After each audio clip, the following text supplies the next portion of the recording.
Не знаем, кто их командир. Серьезно?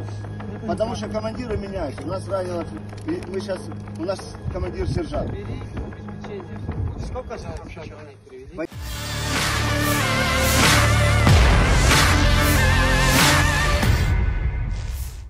Wacana beberapa pekan lalu tentang Presiden Rusia yang akan hentikan perang sesegera mungkin hingga saat ini belum terrealisasikan. Invasi yang dimulai sejak 24 Februari ini justru semakin memanas.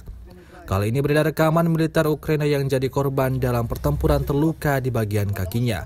Rekamannya ramai beredar di media sosial Telegram pada Kamis 6 Oktober 2022. Tentara Ukraina yang terluka itu hanya bisa terbaring lemah, kakinya dipenuhi dengan darah. Tampak rekan-rekannya langsung memberikan pertolongan.